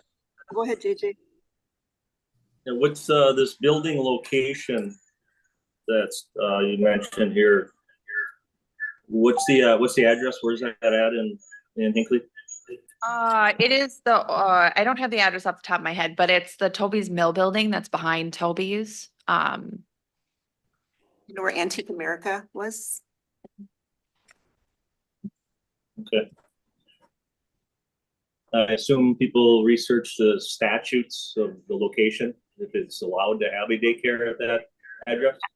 Well, we researched the local zoning, and that is kind of what slowed the project down for a couple months, is that the city had to make an amendment to their zoning code because childcares weren't prohibited, but they weren't allowed either. It was one of those. It happens a lot in local code where you didn't prohibit the use, but you also didn't allow it. So they worked through their planning commission, and it's now an allowed use. Is it fair Were to the say state statutes looked into, Leslie, in relation to that That parcel, location? Correct. I'm not aware of any state statutes that would prohibit it from that location. it would go with the zoning, which is commercial? Correct. area? Yeah. They've been looking into, is it safe to say it's been a year? My years are kind of a blur lately. Yeah, same. So locally here with our local group, we've been working on it for about a year. Right. We developed the plan in 2022. We started implementing it in 2023, and yeah, we're getting to the final stages of implementation. Our Initiative Foundation grant expires, got an extension, but it expires at the end of June, so. And it's with Mille Lacs Corporate Ventures, who always goes above and beyond for any of the projects that they do to make sure that it's appropriate and going to be a good fit. Yep. So I know that Hinckley-Finlayson, we've lost teachers because they can't get childcare. So I mean, we do have an issue Yeah, it's over 150 daycare slots just in the Hinckley-Finlayson School District that are needed. And that's for children ages 5 and under, because that's not even tapping into your school agers. And I think we had a meeting yesterday, it's worth sharing. Like did Nikki say there was like 30 family childcare providers in Pine County? 19 of them are concentrated in the Pine City area. So we really need to start figuring out how to entice and recruit people into the family childcare business, Hinckley and North, to fill those slots. So more to come on that though, but this is focused on the childcare. This is today. Yeah. Any more questions for Leslie? All right, so we've got a professional service agreement in front of us. Do we have a motion to accept it? I'll move the professional agreement. Steve, do we have a second? I'll second. Thanks, Matt. So we have a first and a second. Once again, any more comments or questions? All right, Deb, could you do a roll call, please? District 5, Commissioner Ludwig. Aye. District 1, Commissioner Holland. Yes. District 3, Chair Lefgren. Aye. District 4, Commissioner Waldham. You're muted, JJ. Sorry, Madam Chair, I abstain from the vote. All right, motion carried. We have the amended or the addition of 8.1, the road hearing or the road in Arnett Township. Kelly. Thank you, Madam Chair, members of the board. So you heard this morning in the public comment portion from Mr. Brewster regarding this impassable road written complaint that we received. And Reese has reviewed it. We've reviewed the statutes together. So basically at this point, we've received the written complaint. It meets the statutory requirements for the written complaint. So the next step would be to move into deciding how we will hold that hearing. So in the statute, it does allow you to hold it as more of an administrative hearing with an administrative officer with testimony being given under oath. And considering kind of the nature of things that have been going on in Arnett Township, it would be my recommendation to move forward that way rather than at the traditional public hearing. And so today we were just hoping to discuss if that's the way that the board would like to go. I did prepare a resolution for you to set the time and place for that hearing. However, maybe that would be a little premature, not knowing if we are going to move forward with the hearing officer, what their availability would be. Madam Chair. Just a second, Matt's going, Steve. Okay. Oh, my question is, do we have two? Do we have to do two, or can we do one motion that's in favor of a presiding officer and then set the date after you? I mean, because you're not going to set a date till you get an officer, probably. Right. So we can do it in a two-step process of if you guys are okay with moving forward with an administrative officer, then we will work to coordinate with them and then come back at the next meeting with a date and time. That's the same as a hearing officer, correct? Correct. Okay, Steve? Can you just explain a little bit more about the hearing? Who is a hearing officer? Are they a judge? Are they somebody we appoint? How does that work? Madam Chair, it would typically be someone that the board would appoint to the role. They might be practicing or a retired attorney. You would typically want them to have some legal background. And then they would conduct the hearing, establish ground rules, swear witnesses so that it was orderly and created a record upon which the board could then make a determination. And then would that happen at a county board meeting, or would it just be a completely separate meeting here? I would anticipate we would either do it, schedule it for the afternoon of a regular meeting day, or do it as a special meeting. So, yeah, so that, I'm sorry, I have questions are rolling. So then the board is still active part of that public hearing though, right? We just have an officer presiding. Correct. And the decision that you make in the end, whether you're going to order the township to make the I get that, corrections will be that's- I didn't- based on that testimony from the hearing. Yeah, thank you.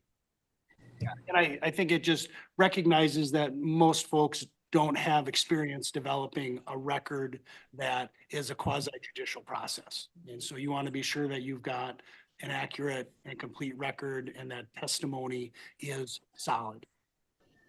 Yes. Well, with the happenings in Arna Township, I think it's important that we do it the right way without any questions being able to be risen in the.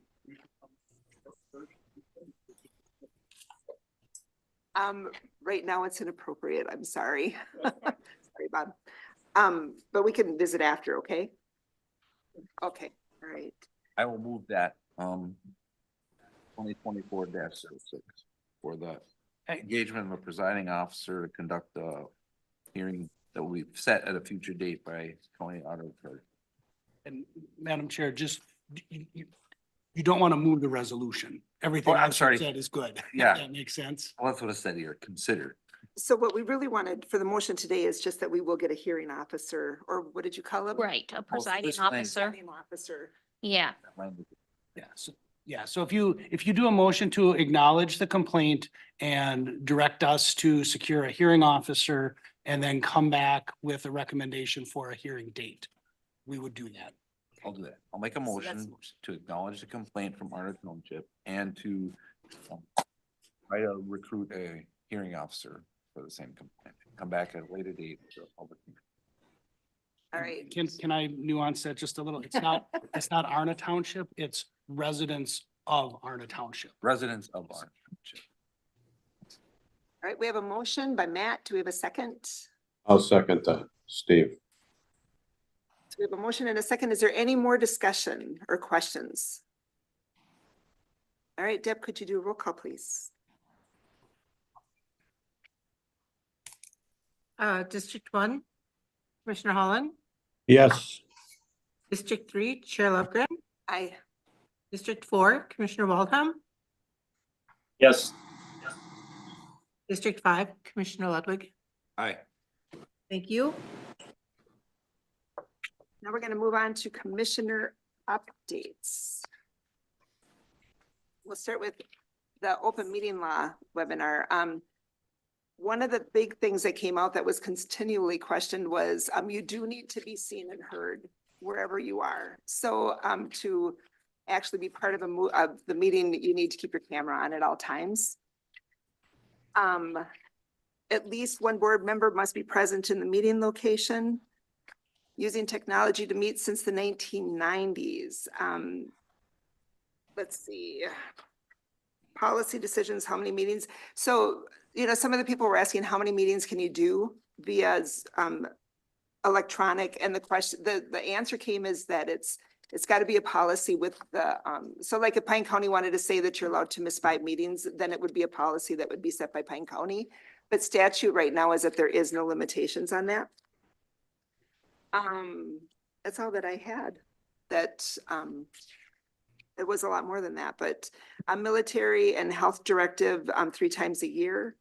Always consult with legal counsel if you have any questions. Yeah, Arrowhead Counties Association. I did not make that meeting. I don't know. Anybody else went? AMC Board of Directors, we did strategic planning for AMC also. And so we went through that and discussed where we're going to go moving forward. It's always an interesting meeting. It's always good to see what they do and how they do. And they did strategic planning through there that I think might help us, and we may look at it down the road and see where that goes also. Snake River Watershed and Management Board, we're closer, but we're not closer. I don't even know how to say it anymore. I asked David if I was really crabby after the meeting because I felt really crabby, and that wasn't the word I used. So what we found out is that Mille Lacs and Kanabec still do not want to sign to get rid of the one watershed or the management board. They want to make sure that the employees are going to continue doing what they've been doing for the past how many years to make sure that the Snake River is taken care of. However, it was kind of broached that it might happen within the next couple of months, so I'm hopeful that it will. There was one more job that was out there that was waiting to happen. That was through the management board, and we took that and deleted it at that meeting, and it's going to be part of the One Watershed, One Plan now. So everything, and then there were a couple more that were proposed. And we denied those and they went to one watershed, one plan. So there's no jobs or no projects that are out there with the management board anymore. Which will make it easier, I think, to eliminate that board and just have the one committee. So yeah, Lakes and Pines Community Action Council. Yes, we met a little over a week ago. I think the obvious thing is the need for fuel assistance is not as great as it was last year, which is understandable. There's this housing money that's available, and I think they're getting their arms around how they can roll that out, especially for homelessness in East Central Minnesota. And I think maybe we need to engage with them a little more about how they're rolling that out and how it affects Pine County specifically. But we'll work on that. That's it. Highway 23. Oh, you missed Lower St. Croix. Oh, Lower St. Croix. I'm sorry, Steve. Yep. That's all right. We had our meeting. I guess the thing is they had an election of officers and the same slate was elected, which kind of happens a lot in joint powers agreements if things are going along pretty good. We did amend the work plan because that's the way our system works, so that if the people on the street, the worker bees, are looking at new projects and we didn't have them in our yearly work plan, they would come back with a suggested amendment, and then we would adopt that amendment and move forward from there. And then we had a presentation that I hope we can get to the Pine County Board by Paul from the Pine County Soil and Water about the Conservation Farmer of the Year, Hinsey Family Farm, Randy Hinsey. It's quite an award. I mean, it's each region gets to nominate somebody from their region, and the staff from our SWCD and the Lower St. Croix nominated the Hinsey Farm, and it went into however they statewide competition basically, and they won that as the Conservation Farmer of the Year. So that's I believe that's why we do these one shot, one watershed, one plan, because we're working with local farmers and local people to make things better. And I think we're making a difference there. It's awesome that they got that award. Yeah. Now we'll go to the 23 coalition. So their next meeting, if you want, it's either going to be April 12th or 26th in Marshall. It was nice that they had it via Zoom. They're looking at doing Mille Lacs to Ogilvie. They were looking at going, they need to do some kind of a study from Foley to Mora, but they have to have an entity that'll apply for it. So they need a city or a county to do that. The problem is that people don't have the money to do that. And it's got to have a local match. So right now they don't have a lead on it. Kanabec County was there and they just said that they cannot, because they cannot carry the cost without being reimbursed. And there's no guarantee that you're going to be reimbursed. And once you do the initial cost, it could end up being more. So we're not real sure where that's going to be going right now. So that was sad. Kettle River. One watershed. That's steering committee? No. Oh, steering committee, yep. So I'm not. Oh, who's on the steering committee? It's, Usually the key a little bit. We oh, just skip that. okay. Lax Band of Ojibwe, Steve, Well, do it you want to might go? be- New guy might. be- Mike. Yeah, Mike. My notes are very blank from that meeting, Terry. I know we had a good meeting, but I know we talked about a lot of things, but, one of them was, what are we gonna do? You know, the person that was in charge of their, child after-school program has left, and where are we? And I still have a question mark in my head of where we're at with that. So, and I know we had a question about the Family Resource Center, and then they're gonna get back to us about their support to the Family Resource Center, when it's, the days that it's in Hinckley. You know, and that was a big change because they had worked really close with Tammy, and Tammy is the one that sent somebody to work at the Family Resource Center, and now Tammy's. So Dave put it in our weekly update a couple weeks ago that Melanie is no longer gonna be the, Chief. Chief, thank you. Which is really sad. She has done so much, but she really deserves this retirement and being able to be with her family. So we'll have to see what's going to play out there and who's going to be taking that place. Mille Lacs Band, we had talked before that they had said that they were not going to be getting into cannabis, and that's changed. They're going to be doing seed to state cannabis. Right now, it looks like it's going to be a facility in Mille Lacs Lake. It doesn't sound like it's going to be a distribution center at all. It's just going to be with testing and that type of stuff, and help with that. More in testing in wholesale space versus dispensaries. Legislative, they've got a parcel of land in District 1, state trust land, working to return it to the band mental health prevention spaces. They, reading their newsletter and stuff, they do a lot for their members, just to help them with mental health or with addictions or that type of things, or the kids when they're dealing with issues. And so, yeah, it'll be interesting to see if that all continues the way it's been going. NLX, step 1, the project code identified and what they need to do to advance. Kathy George from the City of Sandstone presented, they want to have a facility and a maintenance facility and a layover facility. And so they're bringing that back to the table. So they would be the first stop and the last stop for the train. And so I don't know where that's going. They just did another presentation to see if they could get that back on the scope. And then. Did they agree to put it back on? No.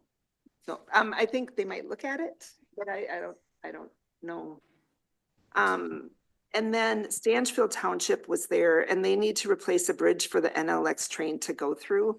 And it's going to be expensive, and our townships don't have that kind of money. So she was asking them how that's going to happen, and she didn't really get any answers on that either. So I don't know what's going to happen there. Housing, HRA, and the EDA. I'll take it. Want me to take it, JJ? Yeah, go ahead, Matt. Okay. It was a general meeting. Buildings are all full. They're continuing the discussion that's gonna happen and moving forward with the August 24th of 2024 purchase of the Northport Apartments.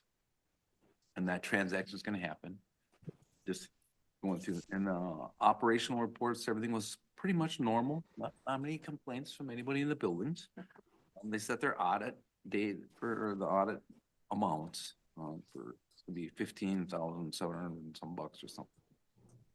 And then there's this discussion about them managing our public hearing today on the housing.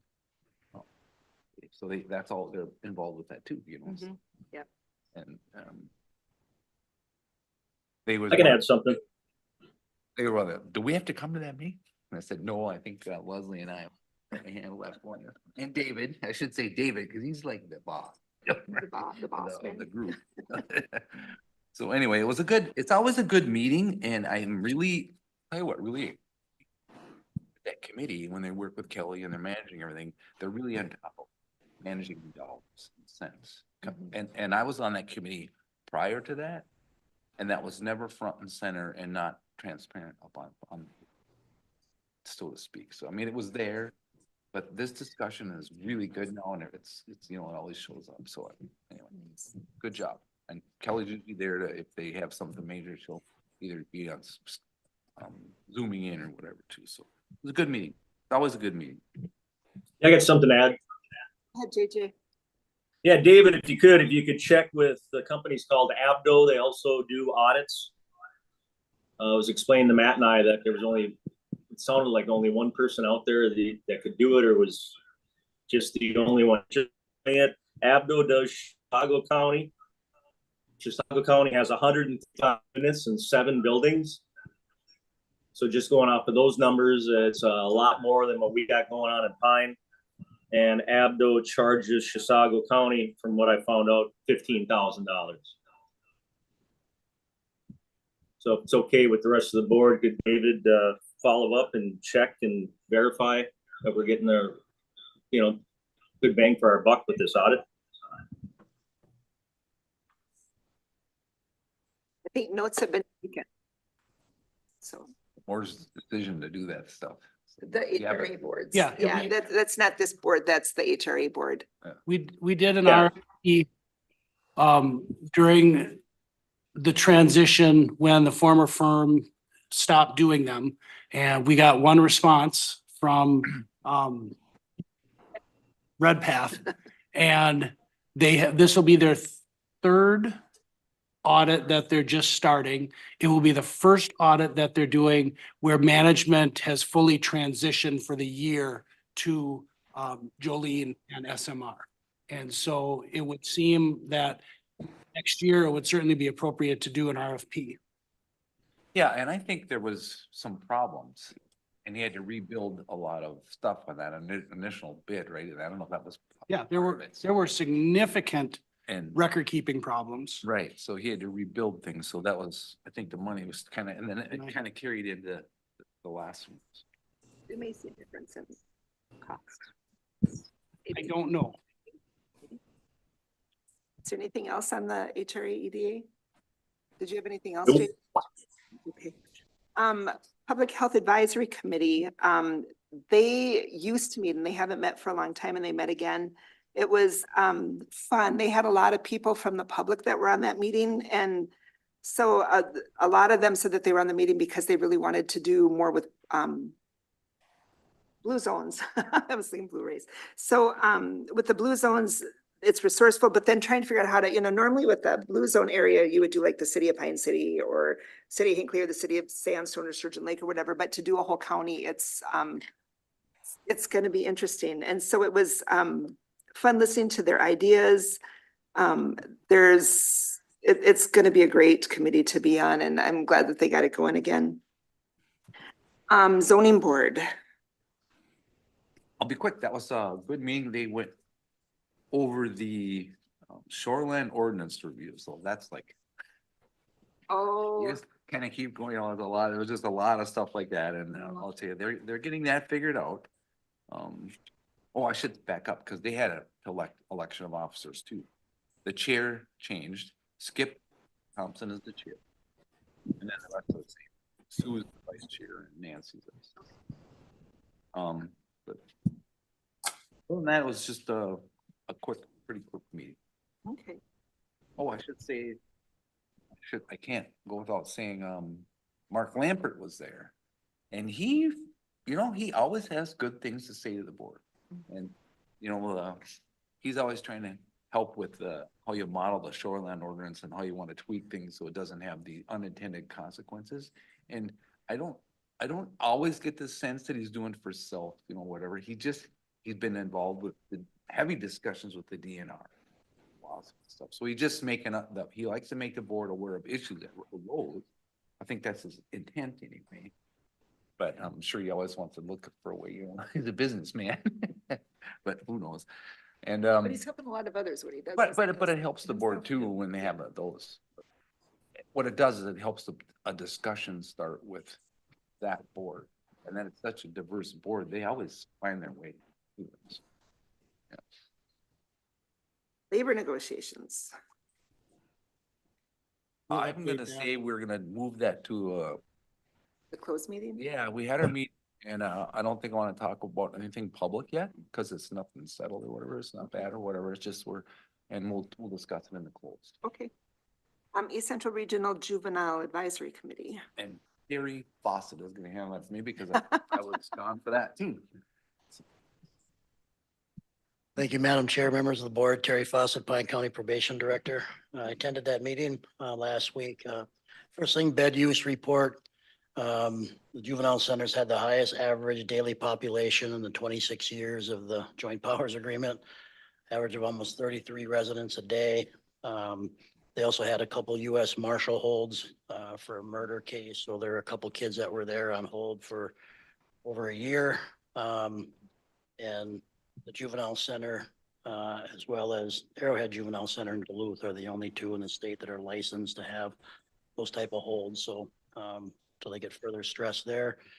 RJC had 5 positions left vacant due to the inability to fill them. This is an interesting statistic here. Several counties, including, or about half of the membership, including Pine County, had overages in usage, according to how many beds that they own in the membership. Pine was north 135 days. Last year we were under. So it's a moving target every year. It's something that we look at. We look at trends, and then when Becky and I meet and do the budget every year, we try to plan accordingly. But this year that equaled just almost $44,000 in overage fees that goes towards that. If we have our bed, but when we go over, we have to pay that extra, right? Yes, So is that, do we get it as a member rate or does it go as a, it gets at the member rate. Yeah. okay, it doesn't change because we don't No, have the bed. no. That was a question I had. So, good question. And a lot of kids being placed mental health issues too, so that's not necessarily a great thing either, but the budget surplus is projected at about $838,000 right now for the membership. That'll be finalized in March or April. There was a vote unanimously approved to move that to reserves, capital reserves. A lot of expenses coming up in the next 3 to 5 years. Anticipate $750,000 to $900,000 of expenses. The roof is original. That's a $400,000 bill. Elevator modernization, painting, replacing carpet, control room remodel, and then some other emergency stuff that's come up of late. The last thing that we discussed was just kind of an update on the implementation of safety-based separation. You may remember that as of or January 1st, 2024, detention room time was eliminated via statute. And so the safety-based separation is kind of a step down from that. The juvenile center that we use wasn't one of them in the state that was identified as keeping kids locked up in their rooms longer than they should be, but there was enough uproar, not only statewide, but nationally, about detention room times and juveniles and how detrimental that can be. So there's a different way of doing things now that's less damaging long-term to a kid. And so that's been going pretty well and safe towards their staff. So I have any questions? Thanks for covering. Yeah, Thank my you, pleasure. Terry. Yeah, thank you. Others, anybody have any others? I got something here. Central Minnesota Council on Aging met last Thursday. We did have an election and I was elected chair again. And the whole aging program has been going through a legislative audit, not just Central Minnesota, but the whole state. So of course they came and audited what's going on in Central Minnesota, and we did quite well on that. There was, some minor glitches in the system, which happens, when you're dealing with that many hundreds or actually literally thousands of people where you don't have a signature on a piece of paper that they ate a meal or whatever, but nothing to worry about. Then we heard a report some people that are working on a pilot project called Together Well. It's going on in the Stearns Benton area, so mostly about trying to get seniors not to be isolated. You know, we work hard to keep seniors in their homes as long as we can. And we think sometimes that leads to isolation, and it does, but we forget about the people that move to a nursing home or a senior apartment complex. And if they don't know anybody there, how isolated they can be because they've moved out of their own little neighborhood or their own little town and moved to a bigger town or whatever. So, and the significant impact that has on their health. That's it. Anybody else have any others? I have a couple. So I sat in with Project Rise. And the exciting news is that they were able to hire a new cultural coach. Her name is Lori Yost. She'll be starting slow because she's teaching in the metro area. So she's just going to be coming in and doing things part-time right now until she can start full-time next year. One of the things that they're talking about, they were talking a lot about truancy and kids just not showing up for school. And so they were talking about the bribes that they were giving them, or the incentives as they called them. So, you know, it might be if you're, my grandson is doing it right now. Their class had really good attendance, and so they get to go to the movie theater. So there's a lot of things that they're working on to get the kids to come. It was interesting because one of the administrators said that the day that they have the highest amount of attendance is on the Wednesdays where they get out of school early, which they miss an hour of school. It was really interesting that that was the highest attendance day. So yeah, it was interesting. The other one that I sat in on was the DNR did a thing on wolves in Minnesota, and I wanted, we had that senator that talked, and he said the DNR is not your friend. That they don't support the, you know, they just, if you call them and you have a wolf that ate one of your animals or something, they'll find any way to figure out how it was not a wolf. I did talk to somebody after that meeting, and they said that our DNR is amazing and very, very helpful and very good. So I just want that publicly, that our DNR officials here are really good about helping farmers. I agree with that. Yeah. The one thing that they did, you know, they did acknowledge that right now we have more deer than we're supposed to have. The primary prey is deer, and then it's cattle, sheep, and turkeys. And then they talked about taking down the moose up in the northern areas, and how the wolf is taking out so many of the moose that the population is way down, and they're becoming more of an endangered species than the wolves are. So it was interesting hearing the DNR side. There's 630 packs with four wolves with packs, or four wolves per pack. And they cover 630 miles. 15% is considered a lone wolf without a pack. So I thought that was kind of interesting too, that, you know, there's usually 4 in a pack. And we have a lot of packs, 630 packs in Minnesota. We have a lot. So that was it. So we're going to take a 5-minute break. Oh, Associated Minnesota Legislative Conference. Oh, nope, that's one of the, okay, so we're gonna take a 5-minute break, and then we're gonna close the meeting and go into labor negotiations with IBEW. So can we have a motion to close the meeting? I'll move that we go into closed session. And a second? I'll second. Okay, so we got a motion by Steve, a second by Matt. Any questions about this?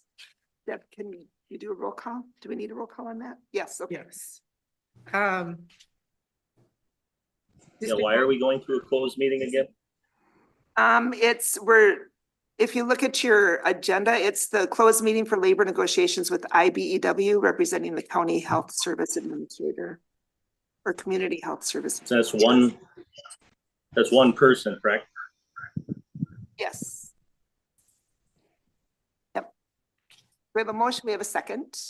Any other questions? You do a roll call, Deb, please.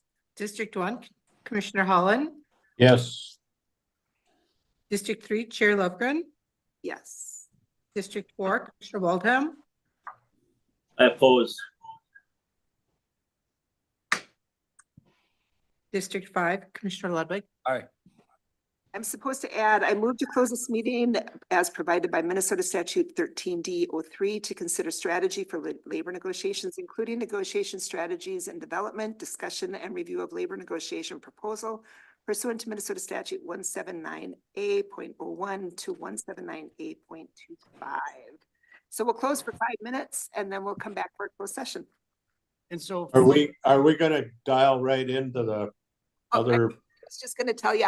For those who are remote, you should have a link from Jackie, will be the closed meeting, so you can go ahead and jump onto that. And then those who are in person can make their way after the break over to the commissioner conference room. All right.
So tell me when we're ready.